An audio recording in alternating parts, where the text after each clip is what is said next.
Pertama, mukjizat. Tentu punya nabi, karena hanya nabi. Ya kan? Kedua, karomah. Orang soleh, bukan wali aja. Kekuatan energi, khawariqul ada, karomah. Dan itu ada di Quran. Ketiga, sihir. Para penyihir, perdukunan, para dukun, hasil bantuan, campur tangan makhluk lain. Jin, baik itu di dirinya, qarin, maupun di luar dirinya. Sihir. Keempat, latihan di luar. Positif sifatnya. Bukan sihir namanya. Bukan karomah namanya. Bukan pula mukjizat. Di luar nanti ya. Keempat. Jadi kok nggak disebut tuh? Enggak, karena takut nggak mau latihan. Gitu Pak. Nanti disebut ya. Itu langsung dengan gerak ya. Yang keempat itu. Jadi sihir ini ya, yang resikonya di sini inti kajinya yang mesti berpenyakit kepada yang empat tadi. Sering kita terkecoh. Sihir sekarang nggak kelihatan loh Pak, padahal itu sihir. Gitu. Baik disadari ataupun yang tidak disadari. Hal-hal luar biasa yang diyakini berasal dari tenaga dalam itu jelas bukan mukjizat Nabi. Kalau dari tenaga dalam. Tapi ada yang positif. Juga tidak memenuhi syarat sebagai karomah. Karomah para wali orang soleh. Karena hal tersebut semacamnya memang tidak didapat berdasarkan faktor kewalian dan kesalehan. Tenaga dalam tidak. Di samping itu, karomah tidak bisa diajarkan, diwariskan, ditransfer juga tidak untuk didemonstrasikan. Hukum karomah. Jadi kalau orang punya karomah nggak boleh gembar-gembor nggak bisa. Nggak bisa pula dilatih di luar. Nggak dong bisa bedah, nggak bisa. Latihannya gimana? Nggak bisa. Ya. Dan semacamnya, itu karomah. Nah jika khawariqul ada yang diyakini sebagai hasil tenaga dalam misal namanya, bukan mukjizat Nabi, juga bukan karomah wali, maka alternatifnya tinggal yang dua. Pertama sihir, yang kedua energi positif. Setuju? Energi positif nggak menjelaskan, sihirnya aja. Berarti yang banyak di luar jangan-jangan sihir. Yang namanya tenaga dalam itu kan dari dalam. Sedangkan kalau dipecah, marah itu tenaga dari dalam, tapi negatif sudah berdosa. Apalagi sihir, tenaganya pasti menggunakan makhluk lain. Namanya sih sihir. Apapun juga itu. Tapi ada tenaga yang positif. Nggak bisa didakwahkan tapi dipraktekkan. Nufus, nafas, masukkan zikir, energinya bersih. Duduk nggak tuh? Gitu Pak. Jadi itu nggak bisa diomongin. Taharoh, nafs, orang lama nyebut gitu. Pada tingkat level rendah, pada level tingkat tinggi, indera keenam yang juga dikenal dengan sebutan anak indigo dan semacamnya, bisa sihir, bisa tenaga negatif, tidak bisa tenaga positif. Paham Pak? Ya. Itu yang pertama yang kita mesti pahami. Yang kedua, kekuatan tenaga dalam yang diklaim itu adalah kekuatan yang ada di dalam diri setiap manusia, tidak di luar manusia. Dan cara mengeluarkannya, makanya marah dikeluarkan. Pas dikeluarkan jadi negatif. Sederhana dan tidak membutuhkan ilmu yang tinggi kalau marah itu. Ya. Yang ketiga, mengapa mayoritas atau seluruh penemu apa yang dikenal dengan tenaga dalam justru dari kalangan kaum musyrikin? Tenaga dalam ya, bukan olah nafas ya, bukan olah gerak ya, tenaga dalam. Ya, inti gerak Pak itu bukan tenaga dalam, pahami ya? Nah, tapi kalau udah menyebut tenaga dalam banyak negatifnya, walaupun ada positifnya. Nah, umumnya dari kaum musyrik, penyembah berhala di Tibet, Tiongkok, Jepang, Persia itu yang menciptakan doktrin-doktrin tenaga dalam. Makanya perlu direnungkan. Makanya lo nggak bisa nyebut tenaga dalam. Karena banyak negatifnya. Keempat, umumnya olah tenaga dalam memiliki syarat. Bapak-bapak yang ingin belajar latihan tenaga dalam pasti ada syarat. Praktek-praktek ritual khusus. Utamanya pada level-level tertentu. Hampir rata-rata. Diajak ke tempat seram, angker, sudah itu melakukan ritual, sudah itu yoga. Jangan Pak, hati-hati Pak. Jelas syirik. Nah, kira-kira itu. Karena itu, kalau sudah begitu, tenaga dalam yang ada, tanpa disadari atau disadari, sebetulnya sudah ada campur tangan makhluk lain yang disebut jin. Walaupun tanpa disadari, kadang-kala disadari.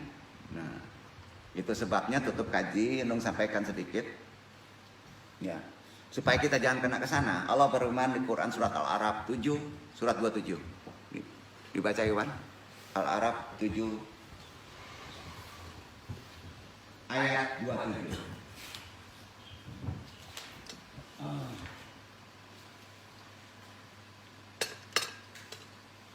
Ini ada amalan Bapak catat ya ayat-ayatnya ya.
Hai anak Adam, janganlah sekali-kali kamu dapat ditipu oleh setan, sebagaimana ia telah mengeluarkan kedua ibu bapakmu dari surga.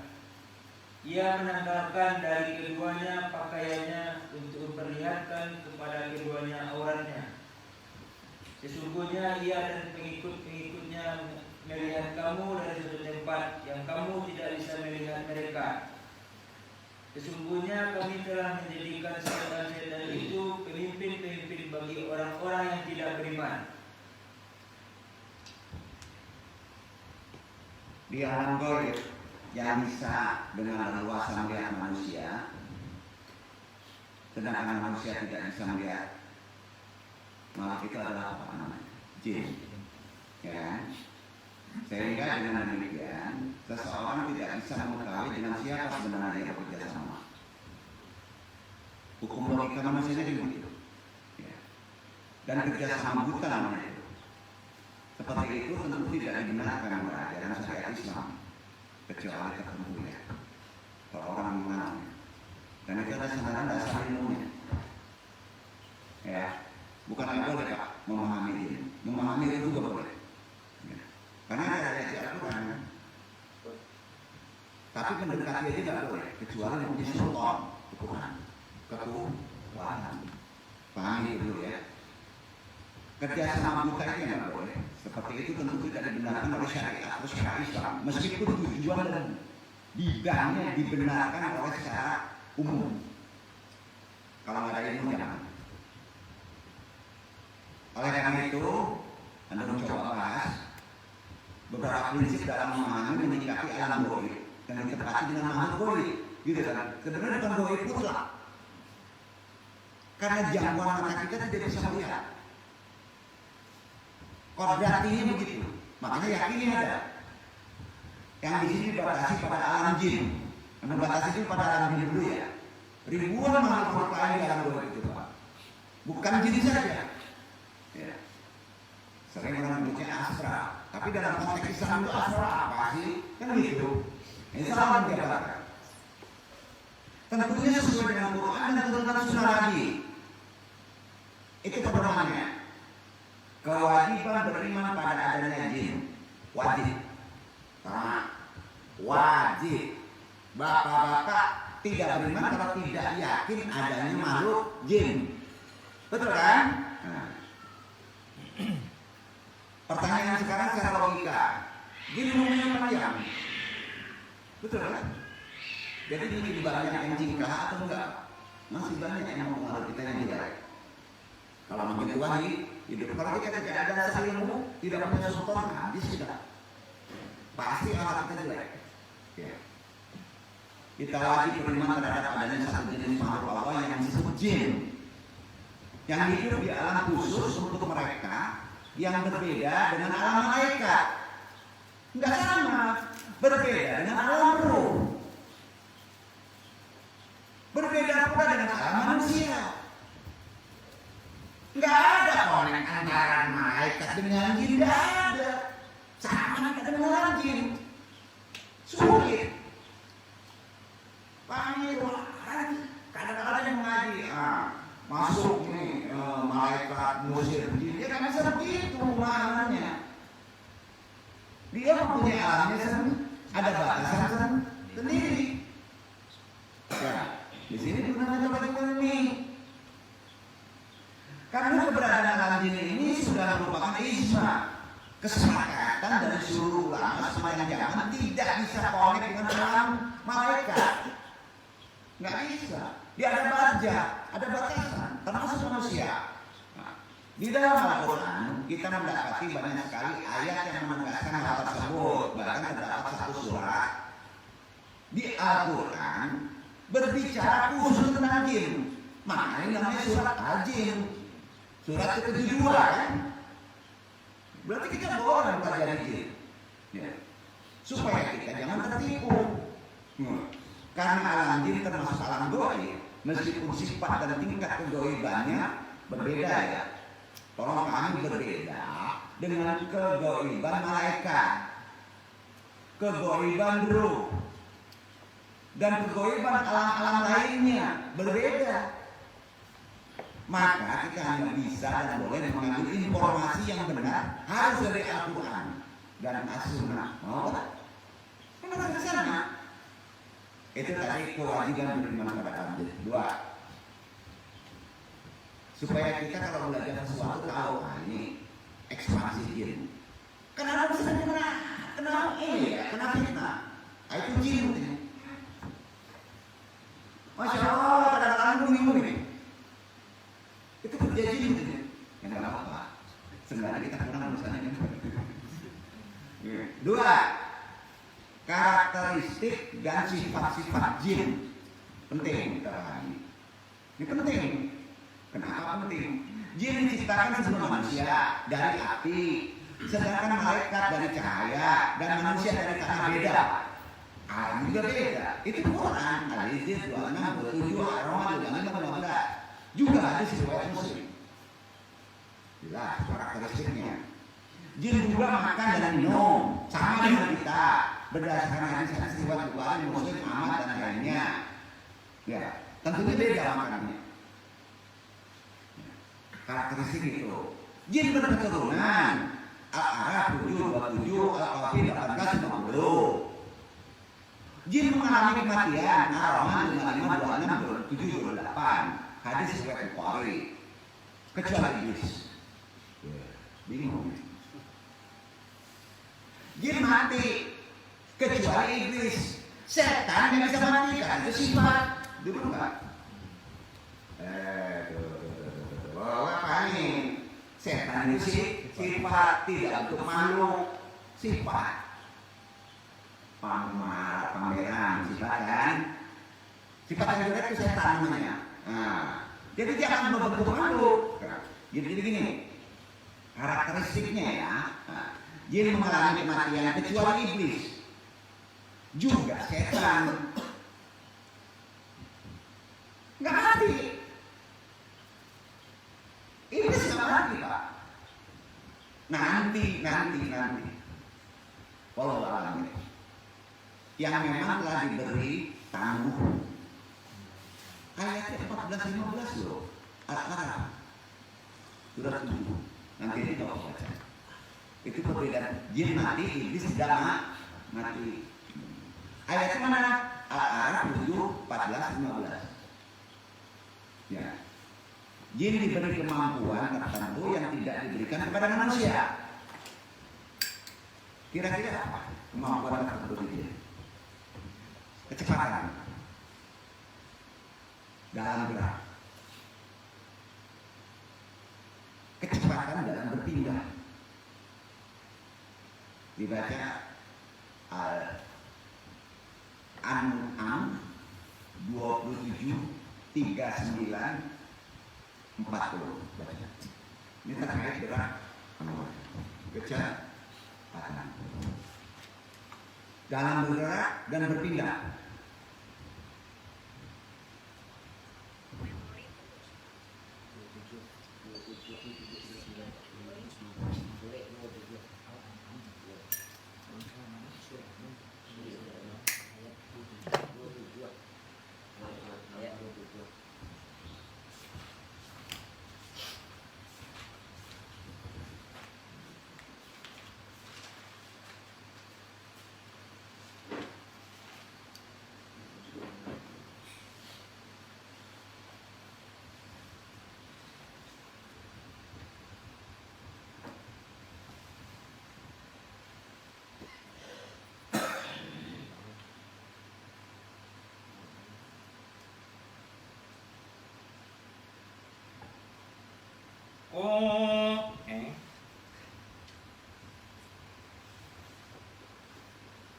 قال عفريت من الجن أنا آتيك به قبل أن تقوم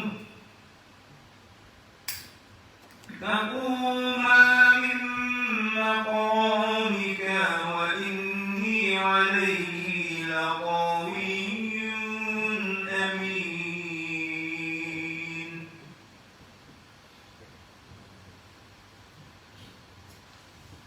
قال الذي عنده علم من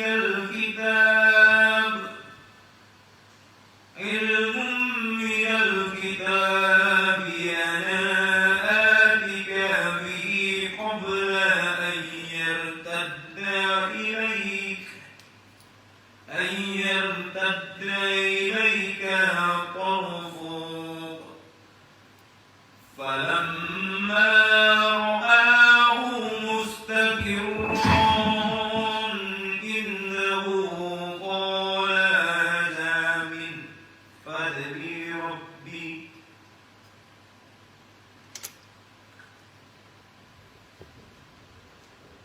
ليبلوني أأشكر أم أكفر ومن شكر فإنما يشكر لنفسه ومن كفر فإن ربي غني كريم.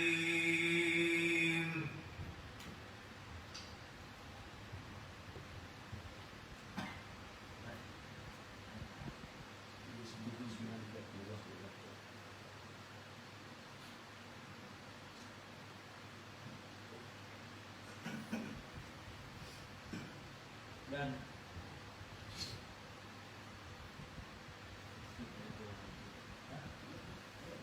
Baca aja langsung artinya An-Naml 27, 39, 40. dan orang-orang yang mendustakan ayat-ayat kami adalah berkah, bisu, dan berada dalam segala gurita. Barang siapa yang dikehendaki Allah kesesatannya, niscaya yang disesatkannya. Dan barang siapa yang dikehendaki Allah untuk diberinya petunjuk,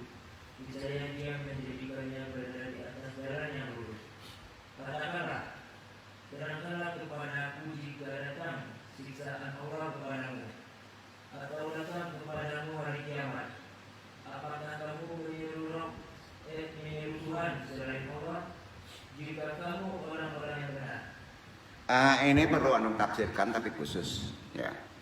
Insya Allah kan waktu An-Naml 273940 ya.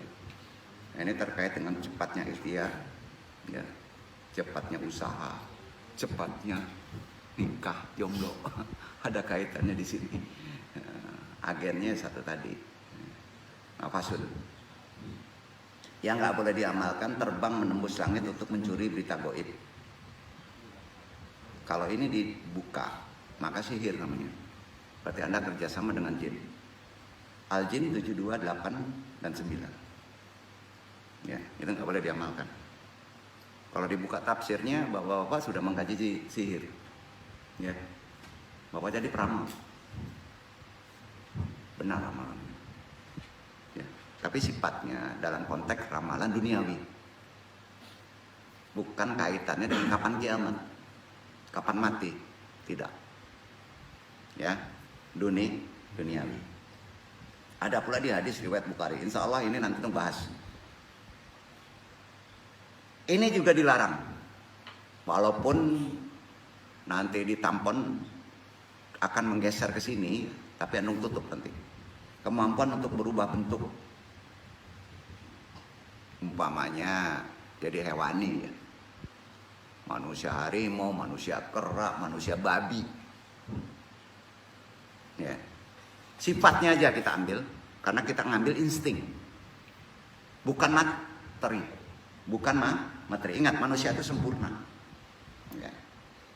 Kemampuan berubah bentuk menyerupai manusia, binatang khusus, ular, kalajengking, dan anjing. Al-Anfal 848. Sumbernya dari sana. Bapak-bapak jangan membahas terlalu dalam. Harus ada penuntun. Ya. Yang dibolehkan kecepatan bergerak karena terkait dengan ikhtiar dan perpindahan. Ya. Perpindahan. Sampai Pak? Nah, tentunya berdasarkan konteks manusiawi yang tidak bertolak belakang dengan hukum asbab. Ini ada di An-Naml 27, 39, dan 40. Nanti anu tafsirkan lagi lebih dalam lagi. Ya. Tapi yang paling penting lebih baik di amalan. Lapangan, tadabur. Ya. Sudah itu, jin ini bisa mencuri harta berubah bentuk. Buktinya pada hadis riwayat Muslim mengisahkan jin yang datang untuk mencuri harta zakat dan sedekah yang ditunggui oleh Abu Hurairah. Menyerupai manusia. Betul kan? Nah, jin nggak sempurna Pak dibandingkan manusia. Bisa berubah bentuk. Sesungguhnya manusia juga bisa. Maka ada yang ngaji seperti itu. Ya. Dan itulah nantinya kesihir. Kodratinya tidak boleh secara syariat. Ya, secara syarak Islam udah nggak boleh lagi menasak, tertutup. Tapi ilmu itu ada. Tentang seorang sahabat bertarung dengan jin yang menjelma dalam bentuk ular di rumahnya sampai keduanya terbunuh dan itu termasuk syahid. Ada di hadis. Ya. Begitu juga kemampuan luar biasa untuk membuat bangunan. Antara boleh dan tidak. Yang ini. Amalannya disabar. Surat 34, 13, ayatnya 13. Makanya sering dipakai. Ayat 13 itu sial gitu. Tapi sebetulnya kebalikan Bang. Karena ada keajegan kokoh. Ya. Juga di short dijelaskan surat 38, 35, 37, 38. 35, 36, 37, 38. Membuat bangunan ya. Menyelam dasar lautan. Ya. Itu yang paling penting yang belum disampaikan. Dan kemampuan merasuk kepada manusia. Jin sanggup Pak. Al-Baqarah 275, Anas 4 dan 6, pukau. Mainan ilmunya di sini. Dan itu sihir. Di Al-Quran dijelaskan. Jadi kalau kita memahami dalam konteks positifnya, maka hal-hal kita pukul nggak akan kena. Jadi mempersempit pemahaman interaksi kita dengan kitabullah, ya, dalam konteks manusia. Agak berat tuh ngajinya. Begitu juga ada di hadis Bukhari Muslim dan dalil-dalil yang lainnya ya. Nah, insya Allah bahas. Kemampuan yang lainnya juga banyak. Itu karakteristik yang perlu dijelaskan. Ya. Kemudian kita harus pahami apa itu jin, apa itu iblis, dan apa itu setan. Sekali layang aja ya. Firman Allah di Al-Kahfi 1850 menegaskan bahwa iblis berasal dari golongan jin. Betul kan? Ya. Namun sejak pembangkangannya atas perintah Allah, nah ingat, zaman sekarang kan ada bangkang, Pak. Ya. Maka jin masuk. Bapak-bapak jangan bangkang deh. Apa yang diperintahkan Allah, jin masuk. Korin kuat. Bapak-bapak nanti ujungnya males untuk diperintah Allah. Dan itu sudah diperjelas oleh Quran. Sampai Pak. Jadi tolong, kalau Allah memanggil, sholat. Nanti Bapak bangkang loh. Ini penting. Al-Kahfi 1850 menegaskan bahwa iblis berasal dari golongan jin. Nah, namun sejak pembangkangannya untuk bersujud kepada Adam, ya, iblis ditetapkan oleh Allah menjadi makhluk terlaknat, tersial, kutuk. Tuh. Bapak-bapak kena kutuk terus. Jadi sekali lagi deh, dong ingat, tolong jangan tinggalkan yang paling dasar. Sumber pertanyaan awal, sholat, ya kan? Pelajari terus sholat, semua beres. Jangan sampai kita kena kutuk, terlaknat Pak. Ya, begitulah keturunannya yang disebut sebagai setan. Iya kan di Quran. Setan itu adanya di manusia dan jin. Duh, mau bapak-bapak terkutuk, terlaknat, kan nggak mau hidup.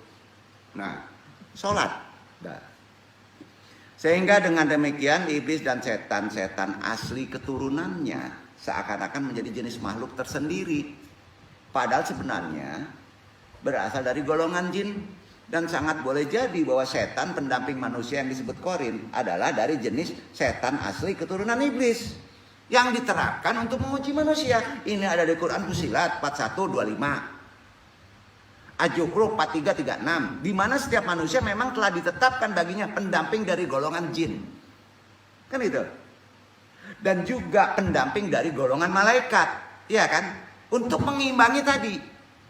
Tapi antara malaikat dengan jin tidak bisa berperang. Makanya nggak bisa kita minta tolong malaikat, nggak bisa.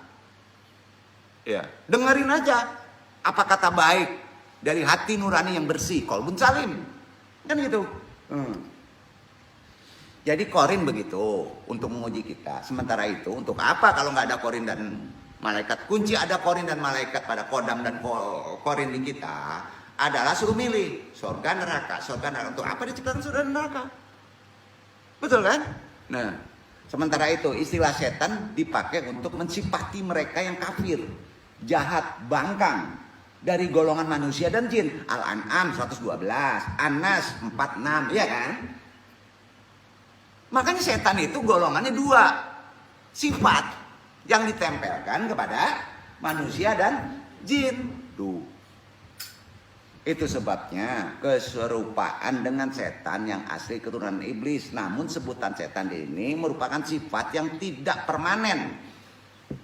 Ingat. Setan itu sifat yang tidak permanen dan akan bisa lepas sewaktu-waktu ketika kembali kita beriman, taat, mengikuti aturan syariat, berakan sunnah.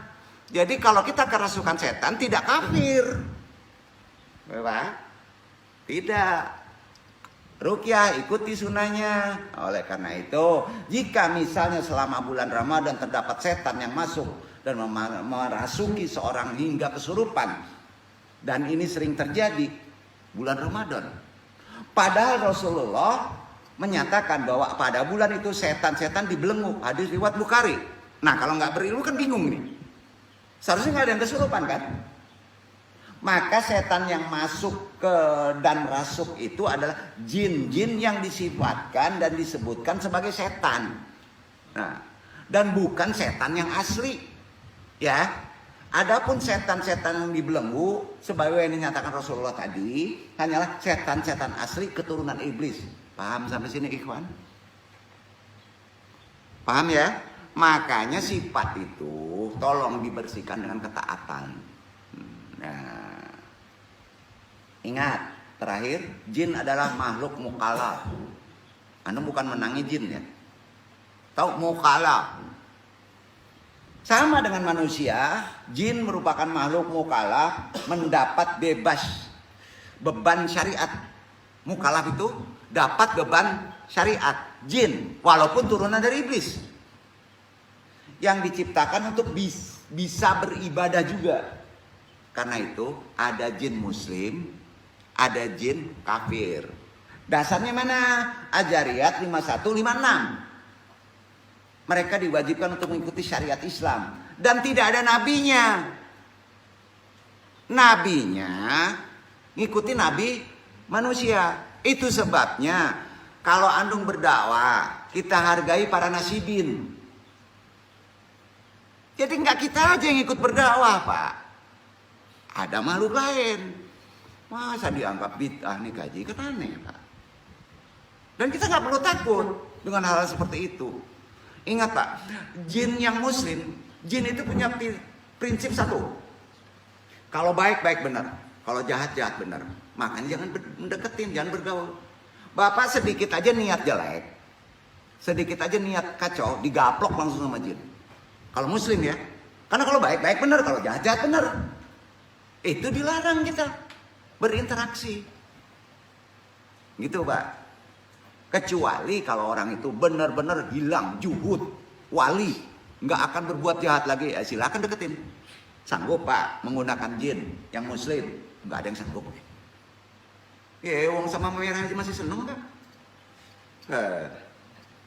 Kira-kira masih senang maksiat, jangan coba-coba, Pak, ngedeketin hal yang seperti itu gitu. Sekarang sifat hubungan antara manusia dan jin. Jin dan manusia sama-sama merupakan makhluk mukallaf, memiliki alam, kehidupan, tugas, kewajiban sendiri-sendiri yang harus dijalani dan ditunaikan sesuai dengan sifat dan kondisi mereka masing-masing di alam mereka masing-masing. Oleh karena itu pada prinsip dasarnya tidaklah diperbolehkan saling mencampuri antara satu dan yang lainnya, kecuali dia meminta. Sampai kecuali dia meminta, karena dia sandaran nasihatnya ada di manusia. Wabillahi taufiq hidayah, kita amalkan di luar. Mudah-mudahan bermanfaat. Dasarnya ini, karena besok kita tambah, nanti kita share aja supaya lebih mudah. Masih ada satu bab lagi untuk perkara ini, supaya kita dalam mengilmui ya, memasuki energi alam-alam tertentu, tidak nyasar ke alam yang bukan hak kita. Wabillahi taufiq hidayah, banyak maaf. Wassalamualaikum warahmatullahi wabarakatuh.